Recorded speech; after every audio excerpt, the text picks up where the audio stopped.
Darkness was not merely the absence of light. In this massive, timber-framed barn in Whispering Pines, darkness had become a physical weight, saturated with the residue of 50 years of captured echoes.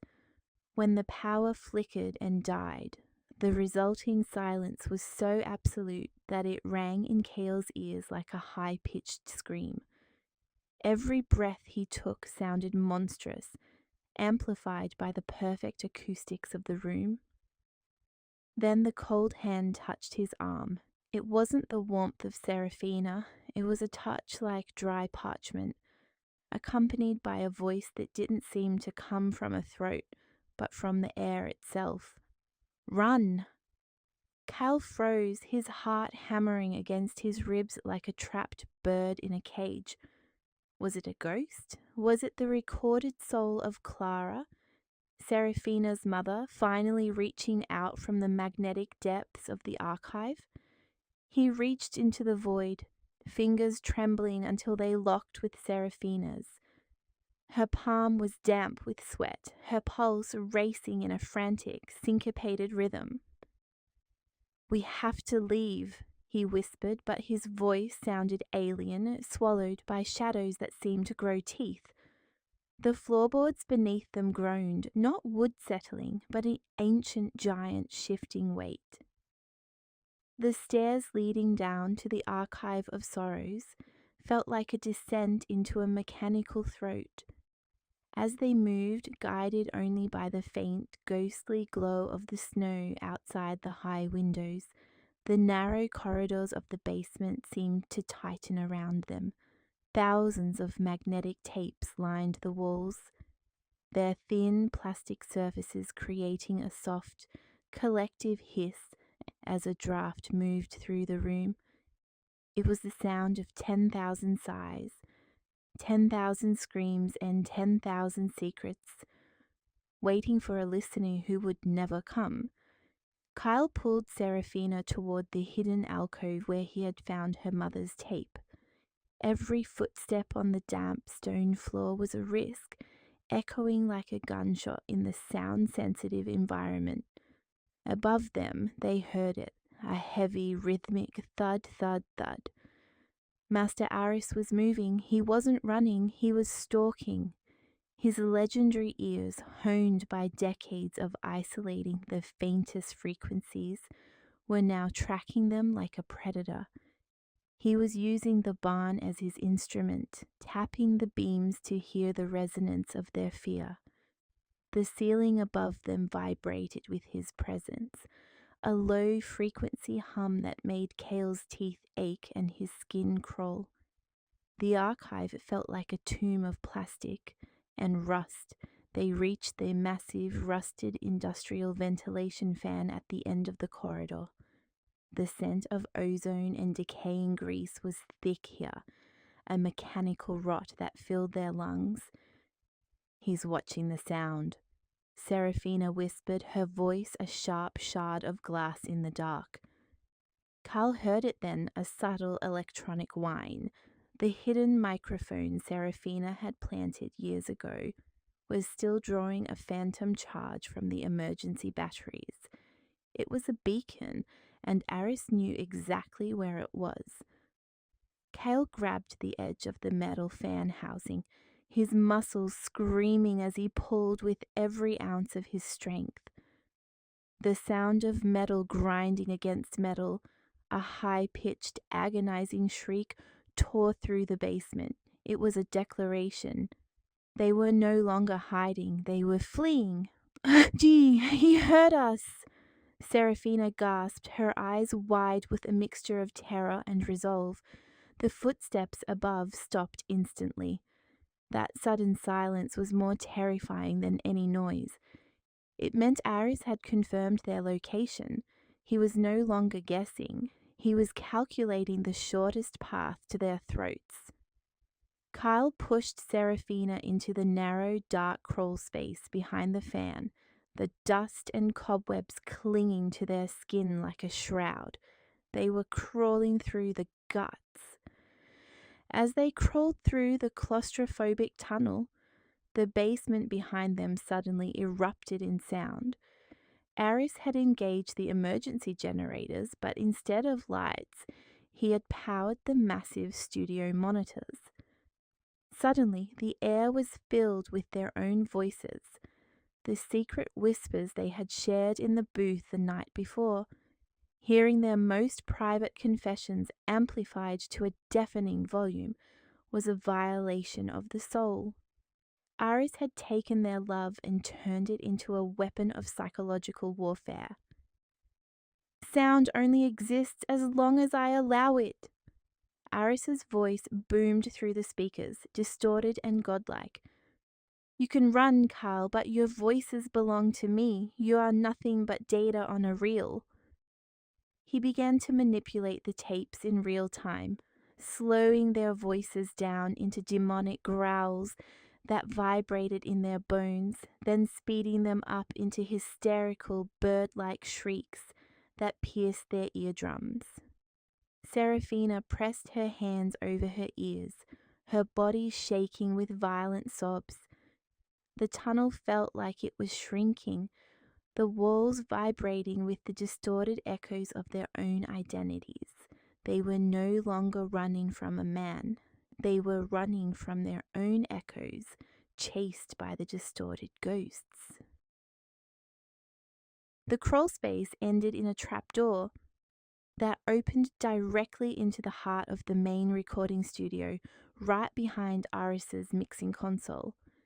As Kael and Seraphina emerged, covered in the grey dust of decades, they saw him. Master Aris was a silhouette against the glowing red and green lights of the analog meters. He was hunched over the board like a mad conductor, his skeletal fingers flying across the faders. His eyes were closed, his face a mask of ecstatic agony. He didn't even turn around when they entered. I have found it, he murmured, his voice barely audible over the hum of the machines. The perfect dissonance, the sound of a heart realizing it is trapped. I am recording the very moment you lose hope. He was recording the room, the storm outside, and the frantic breathing of his daughter. To him, they were no longer human beings.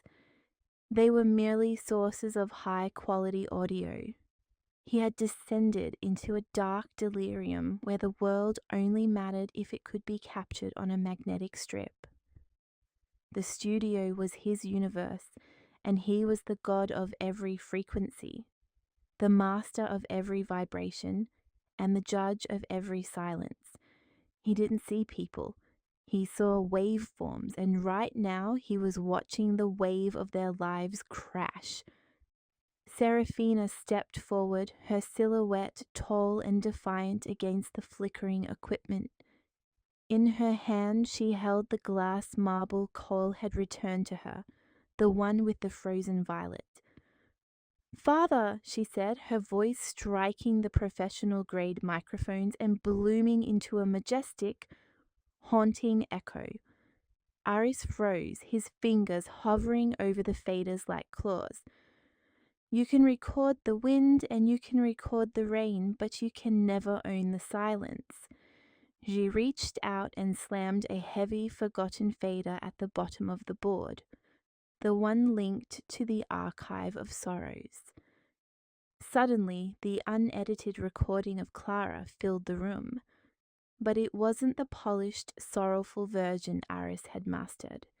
It was the raw audio, the laughter, the anger, and the sound of a woman who refused to be a prop.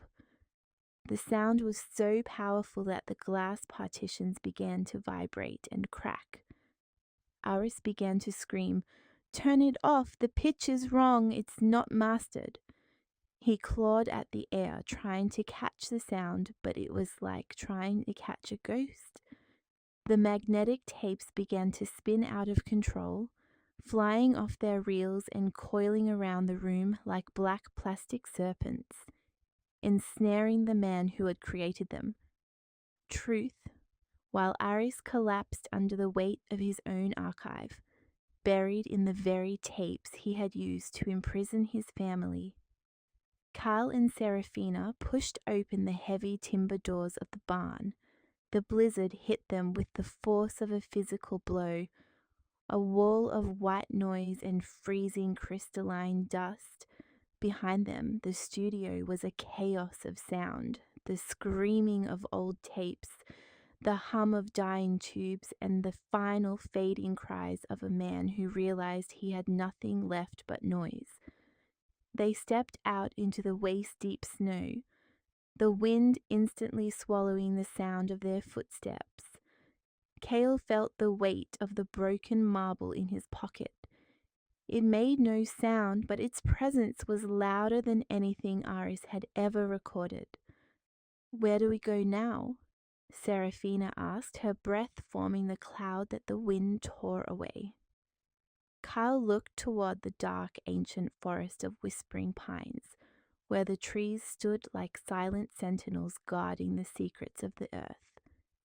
"To a place where silence isn't a secret," he said, his voice steady for the first time. "To a place where we can just be ourselves without the tape running." They walked into the white void, leaving the world of echoes behind. Every step they took was a promise to the snow. The next morning, the sun rose over a world turned perfectly white, a fresh layer of snow burying the sins of the past. The townspeople found the barn doors wide open, the interior filled with a drift of snow that looked like powdered bone. Inside, the studio was silent for the first time in half a century. Master Aris was found sitting in his chair, draped in miles of black magnetic tape, his headphones resting on his chest like a discarded crown. He was alive, but his eyes were empty. He had finally found the perfect void he had been searching for. The recording decks were empty. Every reel had been erased by the power surge, leaving behind nothing but white noise. There was no trace of Kael or Seraphina, no footprints in the fresh snow, and no recordings of their departure. They had vanished into the natural frequency of the world, leaving behind the whispering pines' echoes as a legend for others to decipher. The master of sound had finally been defeated by the one thing he couldn't master, the freedom of a quiet heart and the unrecorded truth of a soul in flight. The barn was just an empty shell now, a house of wood and dust where the only sound left was the wind whistling through the cracks. The red light has flickered out for the last time in the House of Echoes. Kael and Seraphina have stepped into a world where silence is no longer a cage, but a vast open canvas. Master Aris spent his life trying to capture the soul of sound, but he forgot that the most beautiful music is the one that eventually fades into the air, unrecorded and free. The final question: in a world that demands we record everything, what is the one memory you would keep only for yourself? A sound that belongs to no one else? Thank you for traveling with us through the halls of the sound of silence. Their journey has ended, but yours is just beginning. Subscribe to Whispering Pines Echoes for our next descent into the unknown. Until then, treasure the quiet.